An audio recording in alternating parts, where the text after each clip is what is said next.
Okay. Good morning. Hey,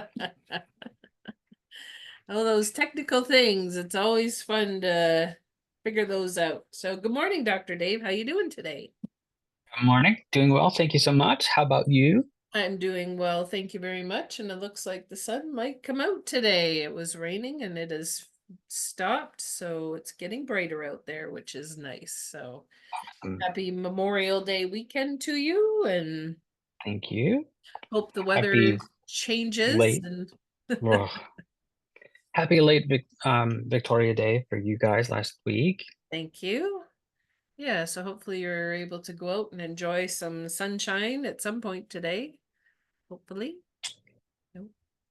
Not happening. Oh, maybe tomorrow. Mhm.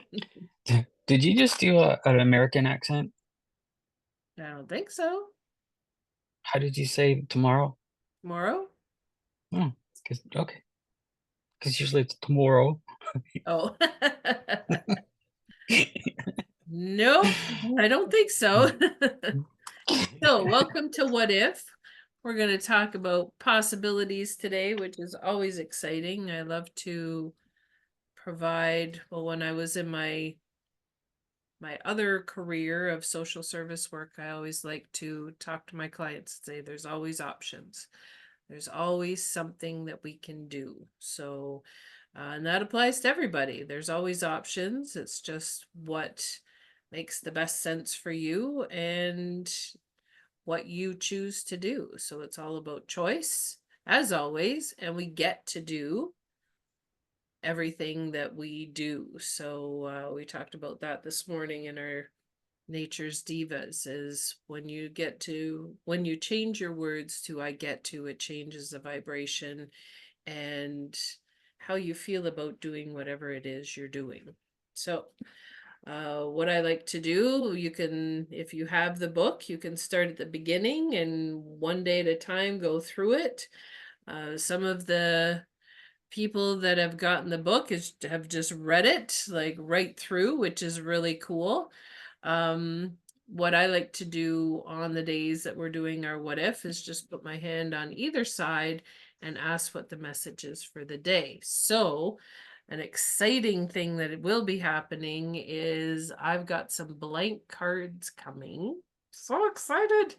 And I'm going to create my own what ifs so that we will have oracle cards. I'm gonna see how well they're received and then figure it out from there. But I will have um a deck of those. So it's going to be a very big deck because there's 365 what ifs, but they're going to be sorted into different things. So, and I'm excited to say that I have just created a new what if workbook. So that's going to be, right now it's in the testing, and I have some very nice friends that have decided to come along with me on this journey and do the workbook so that I have some feedback on that. And it has to do with healing your soul. So it's thinking of all these possibilities and creating a lifestyle. So I'm very excited about it. So yes, so that'll be coming out soon. So stay tuned for that. So without further ado, what is the message for the day? Oh, what if today I lived my soul's purpose? Hmm. What if that happened? Are you getting tuned in to what your soul's purpose is? If you aren't sure, are you meditating to find out what it is? Are you setting some goals to move forward on your soul's journey? A big question is, are you walking your walk? This means that if you are teaching and facilitating courses that show others how to do something, that you are also following the same suggestions. Oh, we just talked about that, didn't we? For instance, if you are teaching people how to lose weight, going out and eating cheeseburgers because you have a high metabolism is definitely not walking your walk. If you are eating whole foods even when people weren't watching, then you're walking your walk. Your soul's purpose will light you up. It will propel you forward more than anything else. You will be excited to get up each morning and begin living your purpose. What does living your soul's purpose look like to you? If you are still having a bit of difficulty figuring it out, the best thing to do is look at what you love to do. Do you have a hobby that you really enjoy? Is there a skill that you can do better than anyone else? Or are you being drawn to do something outside your comfort zone? You're not sure why, but there is a strong pull towards something. Usually, those are the indications of what your soul's purpose is. Sit down and take a look at the answers, the questions above. Answer them and see where your interest lies and what you're being drawn to. Write down the goal, the action steps to move you forward towards your goal. And at last but not least, get going. Well, and that was on page 310. Awesome. So for anybody that wanted to look that up and read it over afterwards. So as we mentioned in the Nature's Divas this morning, there are some oils that we can use to help get us moving, get us out of our comfort zone, to shine that light, which is doing your soul's purpose. That's what that is. And so hopefully everybody has goals. I'm hoping. If not, yes, we will, we have a goal setting workshop coming up because the I don't want to use the word need. It's imperative that we have goals because if not, you're just floating around like a leaf in the breeze, just hoping you land somewhere and you're allowing the wind to take you wherever that is instead of firmly choosing yourself on what you want to do. And that's what we're here to do. We're here to choose. It's not here to react to other people's drama, like I mentioned this morning. It is not to wait for something to happen and then react to it. It's to choose your own destiny, is what we're here to do.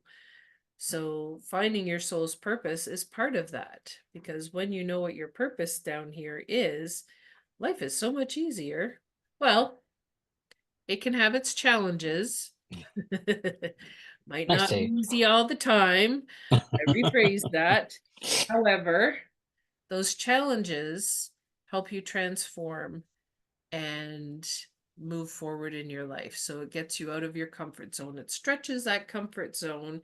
So when you are led to do something, you don't get that fear anymore. It's like, yeah, I could do that. No problem. Because you have transformed and you have expanded that comfort zone, and that you know that that fear is only something that your ego is made up to keep you exactly where you are right now. And nobody wants to stay where they are. At least a lot of the population, they want to move forward. They want to have things. They want to do things.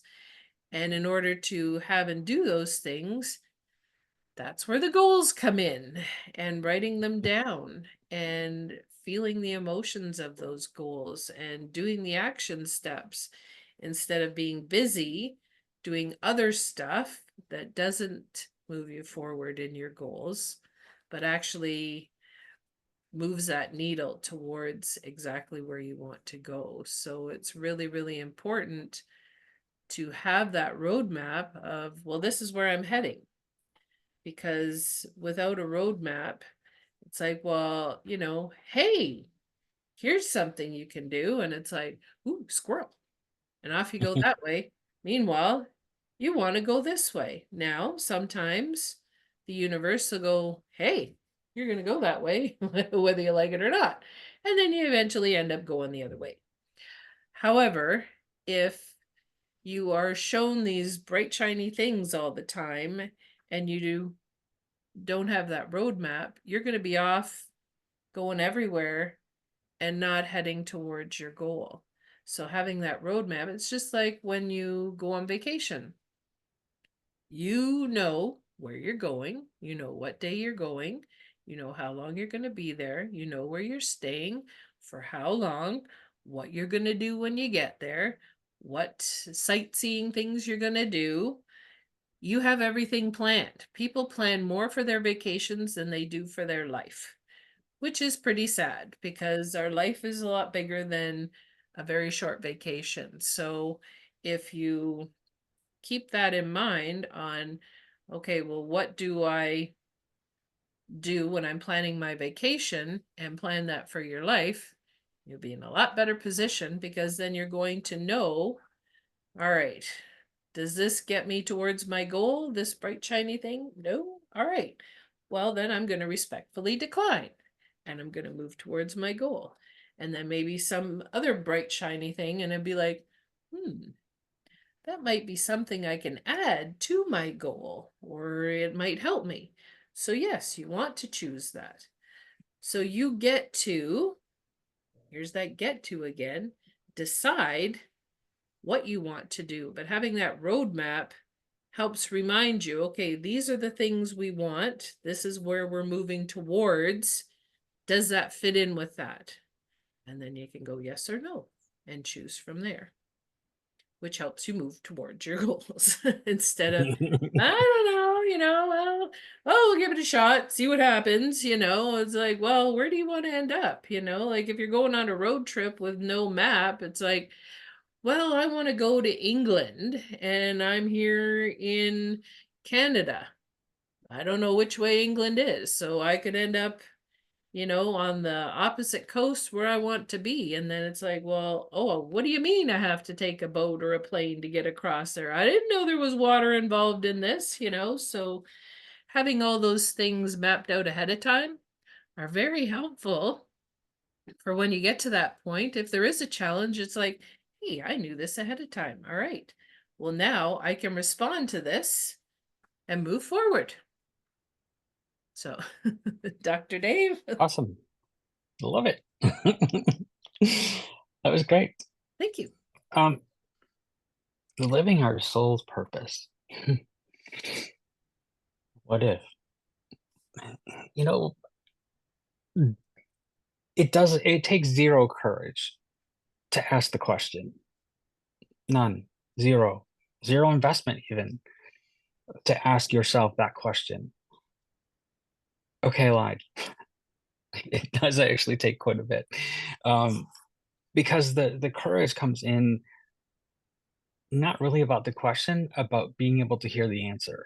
Because once we hear the answer, we're given the answer, we feel the answer, then we're held to that highest standard. The other part of how this is all choreographed for our journey in this lifetime is you can't miss it. You absolutely cannot miss your life purpose. The universe somehow, some way will get you back on track, whether you like it or not. So Mhm. how about let's get the map so that you can follow through and then experience it and not have to keep getting knocked back on track all the time. um, and so it can be a really um, daunting task for some folks to even begin to think about asking that question. But you're only fooling yourself by thinking you're not living your purpose, because you are and you will. It's just how much resistance do you want to offer to that roadmap? Mm, that's a good question. Mhm. And really that's all it is you're already on it. So what if you are already on your life purpose and you are living it? What if you let go of any of the resistance of living your life purpose? Whatever it is, label on, any of it, but letting go of all of that resistance, chaos, friction about living your life purpose. So it's not a to me, it's never a question of if, um, What if I was living my life purpose? I am living my life purpose. What would it look like? What if I let go of anything that's keeping me from that resistance? It is my firm belief and truth that we can't miss our life purpose. We're in it. We're on it. And so recognizing that we're already there just clears the deck of all of the things that we think that we need to do. Mhm. Those are just things that you're putting in front of you so that you think that you're not on your life mission. Well, joke's up, people. You're on it. It's just you're throwing a whole bunch of stuff on it so you can't see it. You're still on it. So allowing ourselves the grace to fully embrace it, know that we're on it, feel that we're in that trajectory of moving with the most love and care and grace in through our life, in through every moment and experience that we have would be a wonderful gift that we can give to ourselves, I believe. So as you're writing in this journaling aspect of it and asking yourself, what if I lived my life purpose? Not what you think it should look like. What if I experienced the way the divine has set it up? What if I experience my life purpose in the true essence of how it was written before I chose to take on this meat suit and be in this lifetime? It's not a scary place, I promise, and it's gonna be nothing that is new to you. Nothing. Mhm. Because it's in your DNA, it's in every fiber of your being while you're here. So, allowing yourself to get rid of and we might have mentioned a little while ago, some of the tools that you could use to let go of some of the things that might be slowing that process by allowing you to believe that you're not on your life purpose. Using some of those oils, using any of the tools that you need to, but firmly getting into that anchored position of knowing you're on your life purpose and you're living it. How best can you then experience it? To me, that's kind of where that leads me is where is it that I'm not, or where do I believe that I'm not living my life purpose? Because if I am, then it's a perception that I'm having. So what are the things that I can then negate or have go away, or that I can dissolve that really shines the light on where we're really going? So looking at some of those objects, those thought patterns, those hindrances that we think that we have because we're not living our purpose. So if we come from the opposite end, we know we are.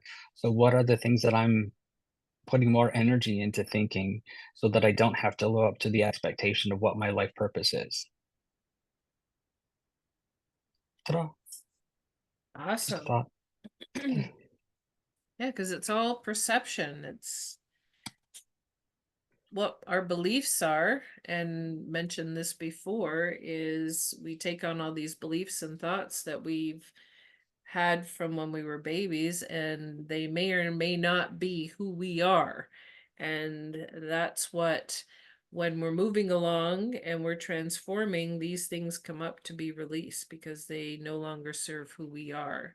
So creating the space in order to release and know it's okay to release these things, to be able to move forward, because they aren't who we are. They don't represent the light that we are. They are just a belief or a thought, and we aren't our thoughts and we aren't our beliefs. We are something bigger than that. We are this beautiful light that is supposed to shine brightly.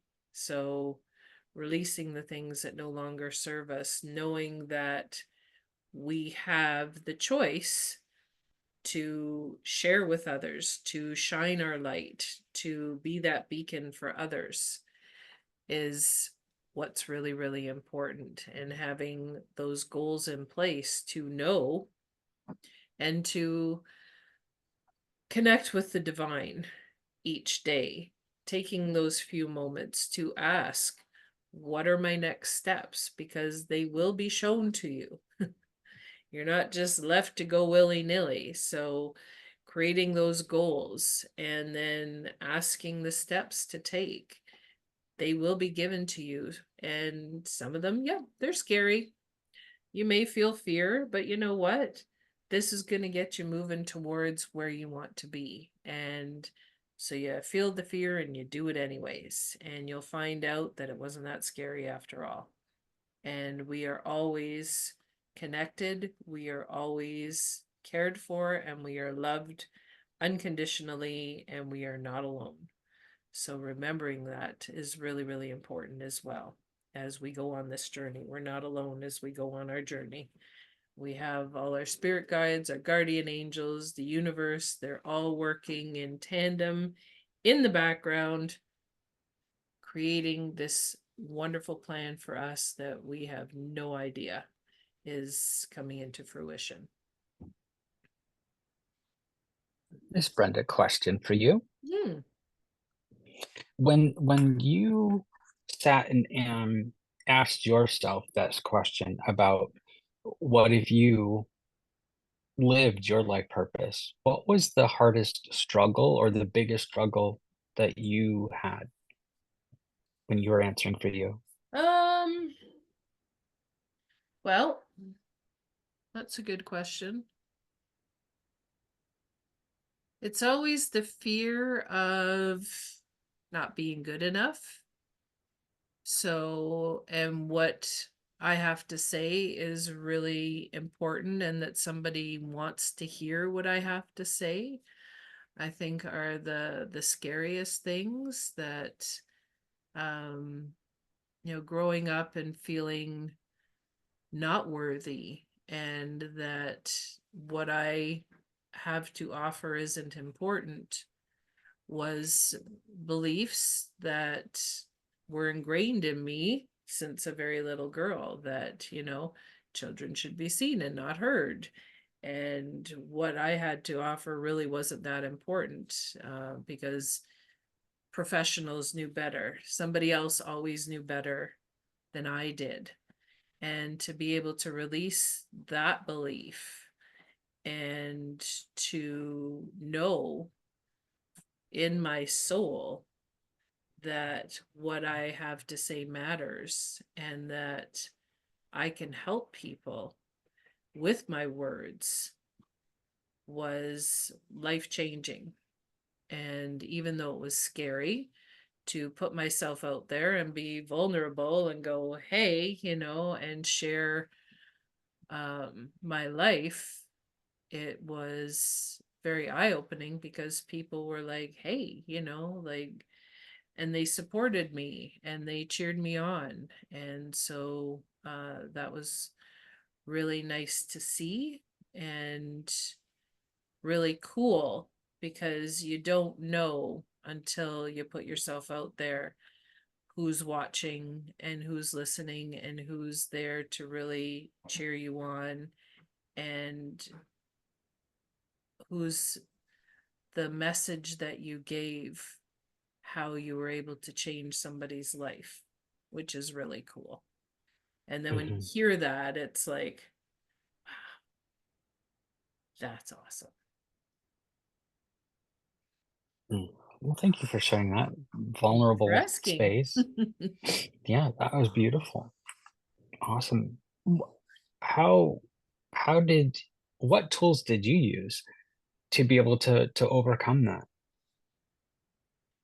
Well, it was a long road, I can tell you that. But just, I did, when I was in my, I'd say, early 20s, um, just being my own advocate and going, something's not right here, and looking into that deeper. And then if somebody was to tell me, well, you can't do that, I'd be like, watch me. And then I go ahead and do it. And then I go, it Right. was more of an ego thing. It's like, oh yeah, I could do that, watch me. And then I did it. And then it was more like, you know, I could do that. And I said I couldn't. Which, is probably really childish, but at the same time, it gave me that courage and strength to go, and nobody can tell me I can't do something because that's something that I choose. Nobody has that right to do that. And then in my life as a social service worker, there is a lot of hurdles and challenges for clients trying to get the things that they need because of just all the systems are broken. And my belief in that, it's like when I call, it'd be like, oh crap, she's calling again. Yes, I am. And I'm going to get on this phone until you give me exactly what I want. So having that, maybe that wasn't that positive either, but it got me what I needed for my client. So it was more, um, I guess because I was told from a little girl, you can't do that. And well, what are you thinking? You can't do that. And all these things. And then finally, I was like, yeah, I can. And I'm going to keep doing them. And then I want to advocate for my clients because they need help and I can do that and I can make that happen. And I did. I would be, incessantly calling on the phone and complaining and, being that squeaky wheel. And it's like, yep, I'm back again. So they just finally, it's like, all right, fine, So I didn't have to go all through all these hoops. It's like, oh, Brenda's calling again. Oh, crap. So, it served me well and it served my clients well. Whether it was more positive or negative, it doesn't matter because I got the job done. But moving forward in that, it gives me the understanding that I can do things, I can choose them, and nobody can tell me no. So it's just me getting out of my own way now because I had more of that, I don't know whether it's a cavalier attitude, but more of that attitude, watch me when I was younger than I do now. Now it's like, so there's still, I can get my own way even now, even though I've manifested whole piles of things. I still have those challenges. So they don't just go away. This journey is for your entire life. It's not like one and done, like, whoo, I did that. All right, my journey's done. No. It's continuing. And you're going to come up with challenges and things all the time, but it's remembering deep down in your soul that you can choose to go, I can do this and do it, and then move on to the next one. So, Do you think that you being that advocate for your clients, what do you think came first? You being that advocate for them, and not taking no for an answer, or was it you figuring that out for you first? That you were not taking no for an answer for you, and that you had the authority for yourself? Or did you learn that through working for your clients and recognizing that you can do that for you as well? it was for me first because even before I got into social work, it was, well, I can do that, it's like, watch me. And it was because I was told so many, well, this is, you're not good enough and you can't do this. So it's like, yeah, I can. I know I can do this. So yeah, that came first. And then just having that drive to go, I'm going to help my client as much as I possibly can, give them those options, and then let them choose what's best for them was really, really important for me because I understood how hard it was to move forward in the system that they had. So it sounds like to me that you got to learn and experience and really hone in your skill set of being your own advocate, and then you saw how powerful that could be, and then you chose to be the advocate for folks that didn't think that they had the power and the authority over themselves. So you became their voice to be able to say, "No, yes, I can." Yeah. And so that's how you became really well, respected for your job. I'm gonna go with respected Sure, instead you of can do that. um, through that process, do you believe that that example of you being their voice for the client, that they learned to find their voice like you did because you were the Absolutely. voice example? Yeah. Yeah, absolutely. Because I would be able to maneuver things and find things that maybe in their current situation they couldn't see. So that's the whole premise for the What If book, actually, is to open up their eyes, because when you're in the thick of things, you can't see the possibilities that are there. So I was able to, they tell me what their dream was. They tell me what they wanted to do, which got cut off or redirected because of the situation they found themselves in. So then I was able to maneuver and go, okay, well, what other options are out there to be able to provide the opportunities for them to then go and live their dreams, and if they so choose. And so a lot of them were able to do that, and it was really, really exciting to see. That's beautiful. I love that we just learned, where the book all came from, and you've talked about it before, but to me, that was really the meat of where it all came from, that foundation of how it came to be. I think that for a lot of people, that might be a tool that they wanna start utilizing until if they can't get into the space presently of advocating for themselves, um, being themselves. What if they were an advocate for themselves? As if they had the power and they knew that they could say no, or yes, I'm going to, but be that advocate for themselves like you were for your clients. Because Mhm. I have a feeling that a lot of our culture will go above and beyond for someone else before they'll do that for themselves. Yeah. I think that a lot of our culture is just built that way or how we've been taught, and there's a shift in that. So if that is that older mindset, then utilize it for the best that it can be. So be your own advocate. So be that person that you're advocating for, even if you can't do that in the first person. If that Hmm. makes sense.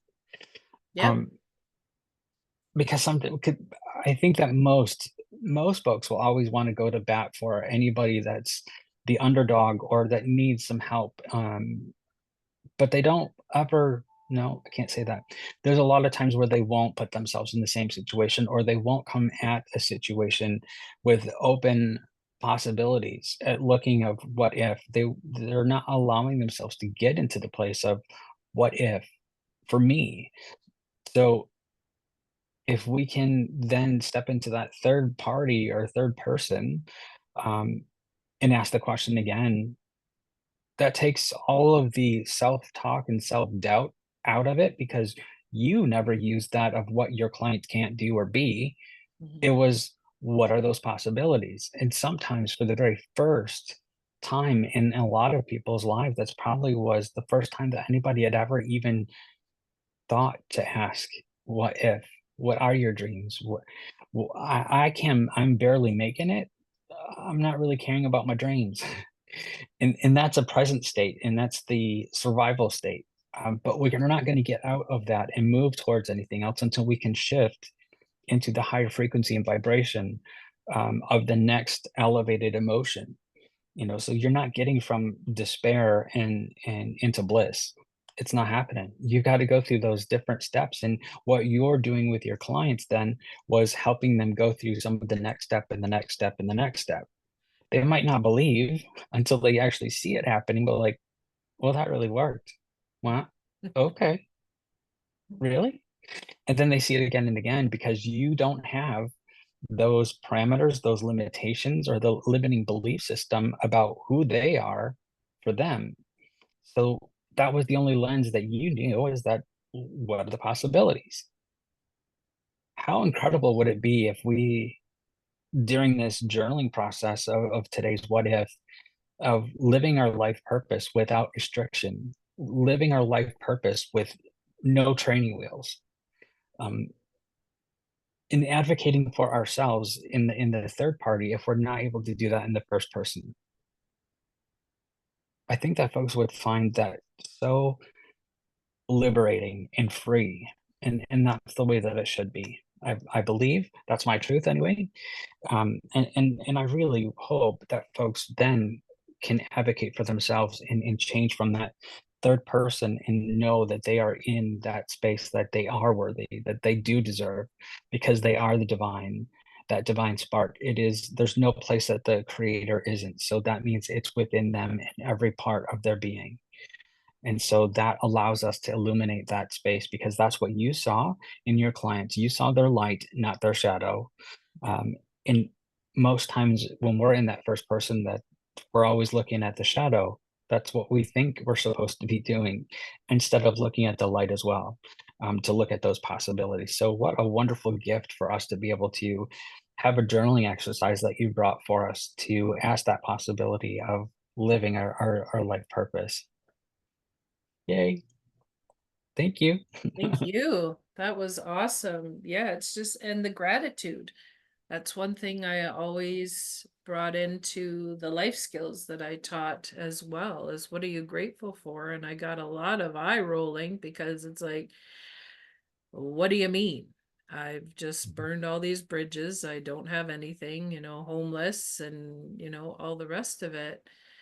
But it's like, well, you had a good breakfast this morning. You had a roof over your head last night. You were somewhere safe. It's raining outside today, so the Mother Earth is getting a drink of water, or it's sunny. You can go out and breathe in the sunshine. And uh, some of them would pass, like, nope, I've got nothing to be grateful for. It's like, okay. And then the next day, but by the end of the week, they were putting their hand up because they had more than one thing to be grateful for. And when that happens, I noticed that they stood straighter. Their shoulders were back. They looked forward. They weren't looking down. They knew that they were worthy. They knew that they had that self-esteem again, because of the gratitude of just being grateful for what's going on right now. And I would explain as well, okay, well, your situation is like, if it's raining outside, does it rain every day? No, the sun does come out. So even though it's raining right now in your situation, doesn't mean it's going to be like that forever. The sun is going to come out. So it was always, all right, well, hey, it's raining. All right, when's the sun coming out? So it was always to look, you're not going to be in this situation forever. This is where you are right now. Something that simple changes so much. It has so much power in the simplicity that it is, of just allowing it to flow, and look at the next, and moving to the next breath, and giving yourself the permission to even look further, look forward. Um, a lot of folks don't, I think, especially in some of those dire straits of people's despair, and when they're really deep in that shadow, it's challenging for people to be able to ask or grasp for just a slight possibility of hope. And so we're not getting necessarily to like that hope when you're in despair, what we talked about. So just having gratitude of, well, I'm breathing. I'm going to take that as a win. I know that there's some folks that might argue about that, but I'm going to choose to think that it is a blessing. It is a gift that I get to take the next breath. If we can shift there, and then it just begins the next step and the next. So I think that's a beautiful way to be able to start moving in our awareness and in who we choose to be. We don't need to, you know, be on stage in the next moment, but just taking the next breath. I'm good. That we're really happy that you chose to do that again. Great. Absolutely.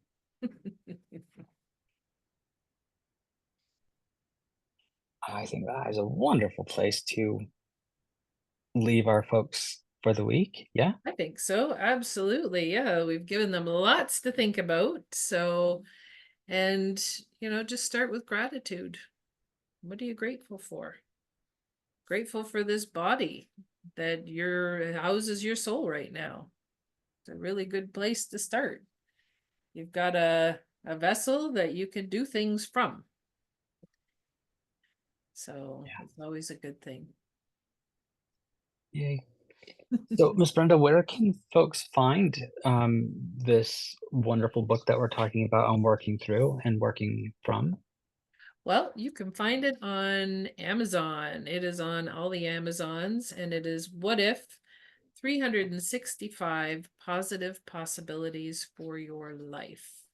So there is an other one that's on there, but it's this one that you want with the little square at the bottom. And then there's another one out there that was the first edition, but it's no longer you're no longer able to get copies for it. This is the updated version, so this is the one that you want.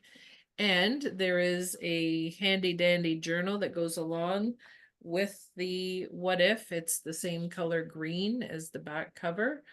And it's called the What If journal, I believe.